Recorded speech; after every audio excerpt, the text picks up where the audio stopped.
21 minutes to the top of the hour and 21 minutes to say goodbye to all of you this week and usher you into a weekend. It's Smart Means Business. Thank you very much for sticking around. We are streaming live on YouTube, Smart24 TV Live. We're on the journey to 1,000 subscribers. Remember to hit the subscription as you are there. And you can join the conversation of what we're having here on Twitter. That is Smart24 TV. Retweet, like, and share your comments in regards to the poetry business that we're discussing this morning. Now, off to the second part of our discussion of poetry business, I have Destiny Gladys Chaiga, who is also part of the Echo Minds Poets. Good morning. Good morning. Good morning to you. It's a pleasure having you this morning. Thank you so much for hosting us here, and we are really happy to join you this morning too. Okay, Destiny, who's Destiny? Let's first start with you. Well, Destiny Gladys Chaiga, and in the poetry circles, I am the Midnight Owl. All right. In terms of poetry, I do poetry driving inspiration from different things that happen in our societies. All right. And that is the angle from which I write. Anything that affects society, that is me poetically. The Midnight Owl represents your state name. Yes. Why the owl?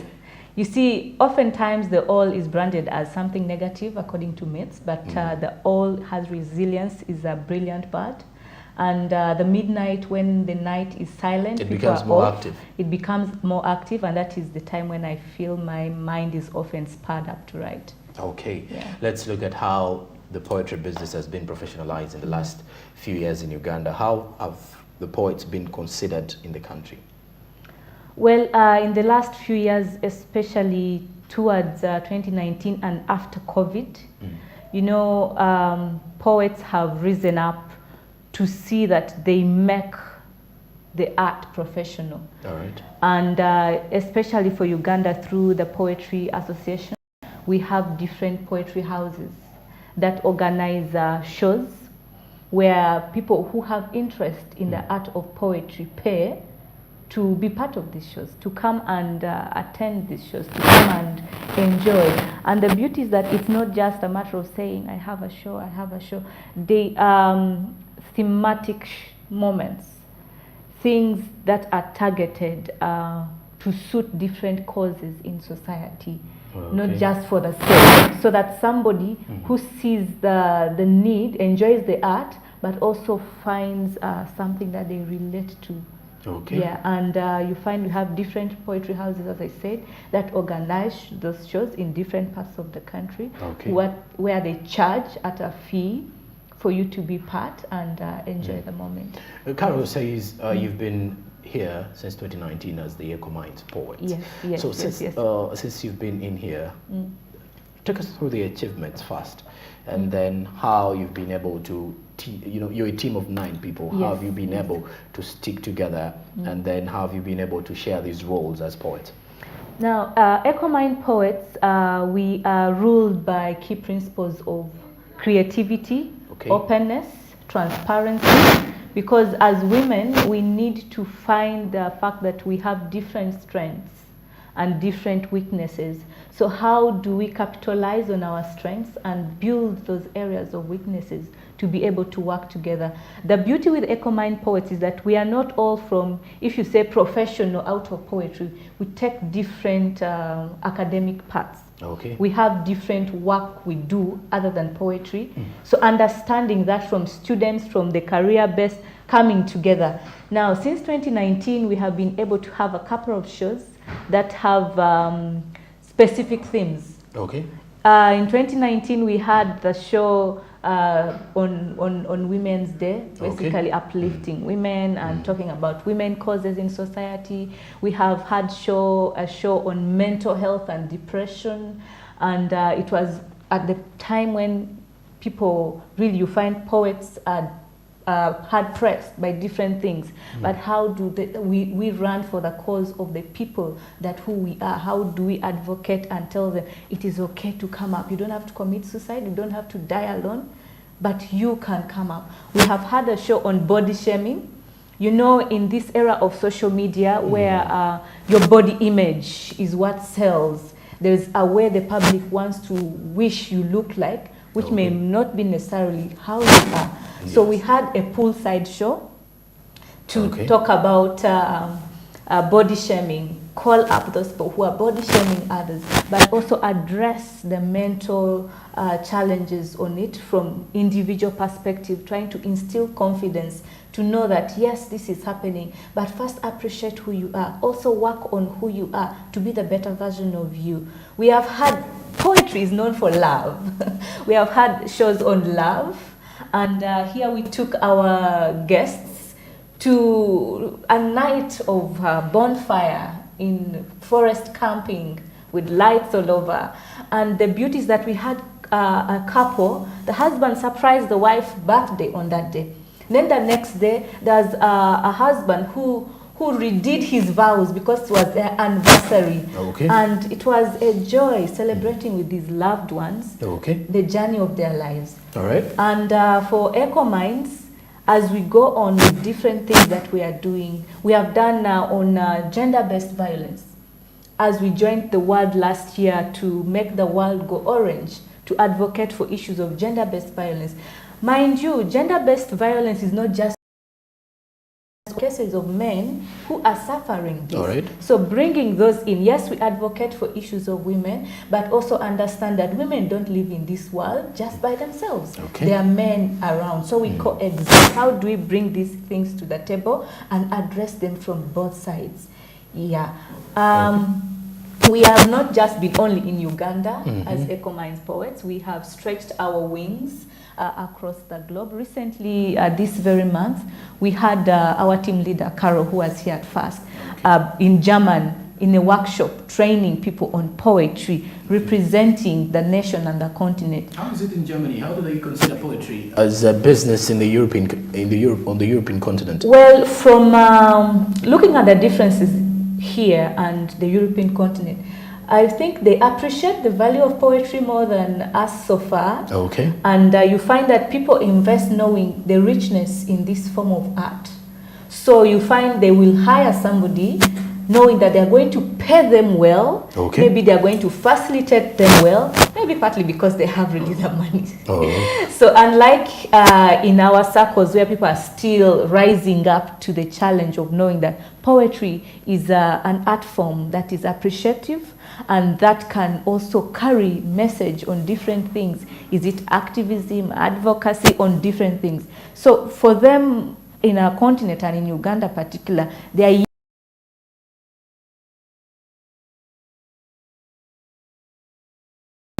poetry is as other art forms are, so you need to pay very well for this art form. After all, there's investment in mind, in thinking, in time to create this content and also prepare. If it involves performance, it involves publications, books, authoring, it involves a lot of time and resources. So it is worth appreciating when you pay for that. Okay. Yes, I was saying that other than the German, in May, we were in Kenya. There's the East African Poetic Hour Battle, bringing different poets from the region to compete.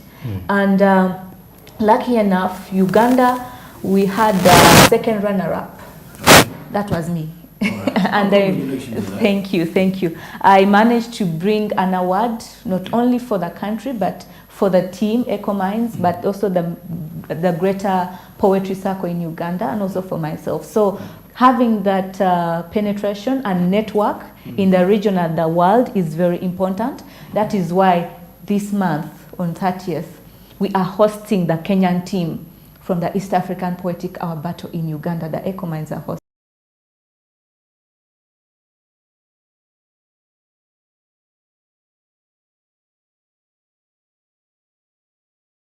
On pre-colonial and colonial issues or mistakes or challenges that they have found themselves in. Okay. Sad point is that majority of the youths who are not there even in the colonial era are being affected in these things. Their mindsets have been tuned to think, okay, this is what happened, so we are living in this era because of that. Yes, it is true there is a baggage that was put onto us. But beyond what we have been born into, how can we challenge these mindsets? How can we challenge these issues to see that we address them and know that Africa in business, in politics, in health, in education, can break free from these chains which are mainly in our minds, but even in our offices. So we want to address those matters in poetry. All right. Yes. And when you try to build it from there, you can get to understand that there is a lot of art in the making in Uganda. Everyone here in Uganda pretty much has a different talent and a different way of pushing for it professionally. Sometimes we find ourselves in a challenging position. For example, when the government seeks to only focus on very few things and then forget actually pivotal and vital in the economy. When you look at most probably the United States and its economy, the art sector is one of those that contributes heavily from the music, the musicians themselves, speak about the writers, then talk about the movie industry in the United States and all that, and even the poets as well. So, but here, as we are discussing something to do with poetry business in Uganda, we want to look at how best can this be professionalized. Now, Destiny, speaking of, you were saying you're going to be hosting the Kenyan team. What is the main intent of this particular shows that you bring? No, forget even the one with the Kenyan team. But when you're hosting shows now, for example, like you, because musicians host shows, one to launch, for example, a song or an album and all those things. Now, how about the poets? Now, the poets, we have had cases where poetry is done at gatherings, at conferences, at workshops on specific things. Okay. Legal, as I mentioned earlier on, politics, economic matters, and also at weddings, you know. Now, why we bring this is, as I said earlier, first of all, to address our mindsets. You see, when we have mindsets that are not helping us, it will be good when you package this information in a different way. The usual thing may not be working for you. And we are yet to reach the level where organizations, maybe big companies, recognize the value of this art form to say, why don't we have some poets in our adverts? Why don't we have some poets in our maybe product launches? Okay. Because often we reach out to some of these organizations, but because they have not yet appreciated Your work. the form of art that poetry is, they are yet to build there. I don't want to say that they will not reach there, because we are still making this possible, and we shall continue to reach out to them until they understand, and they involve different poets, not only just the Ecomine poets, but the wider group of poets in Uganda in the different things, because they can be ambassadors even for this. We have had ambassadorship for animal welfare recently, where poets were trained and they did work that is to advocate for animal welfare. Okay. Yes. And then lastly, Destiny, your final remarks. One, going to the government maybe, hopefully, and then the other poets, and then to the supporters that you've been having for the last 3 years. Okay. One, to the government, especially to those that have been thinking that poetry is a defiance, poets and authors are just here to not appreciate. Yes, as much as that could have been the case, we see what is happening in society, and we bring a new art form, a voice that addresses these things. So we are here to work together for the good of our country. We are here to work together for the good of our communities. And we are ready and willing to work with different parties and bodies to see that our country grows to the levels that we want, not just entertainment, poetry, but in all aspects of it. And to the fellow poets, you are there, you are bleeding inks, you are resilient. Don't give up on your art, don't give up on reaching out for different partnerships, for making yourself better, because surely this is just the start of shining. Then to our supporters, I would like to appreciate for this particular time round, United Nations Association of Uganda, Coffee City in Tinda, the People's Talk Africa, East African Poetic Hour Battle, the Poetry Association of Uganda, and all our fans for always rallying behind us to see that we bring change to our societies, positive change, and add to what impact we have. So as we say bye-bye, we have our tickets at only 20,000 for early bird and 30,000 at entrance. You can always reach us on our social media platforms, that is EcoMind Poets, and we are thankful for having this opportunity here. All right. Thank you very much for your time as well. Thank you. Carol gave me a poem of around a minute, I think. So Yes. you should do that as well as we are winding up and heading into the weekend for the viewers this morning. Okay, my poetry is going to be a bit peachy to the heart. Oh, okay. Gone at midnight. That night her wails tore the dark blanket, painful enough to wake the dead. That night was not like the other night when he slit forcefully enough to access her holy temple as he lay her on the altar of rape for a forceful worship. She was the lamb and he was the priest. You see, that night was not like the other when he spat on her face, decorated her one smooth, melanin dark glow with callous artistry, thick and grave enough to last 1,000,000 years. Until the coin flipped. Until the coin flipped when his fellow brethren were hacked to death for something similar, until his poverty was announced on streets like billboard, because after all, what is a man without money, they said, until his genitals were slashed for rumors of infidelity, until his head was hacked on their compound. So what is a man without a head? You see, gender-based violence is not gendered. It's not a thing for women or men, because gender-based violence affects both men and women. For that night, they were gone at midnight.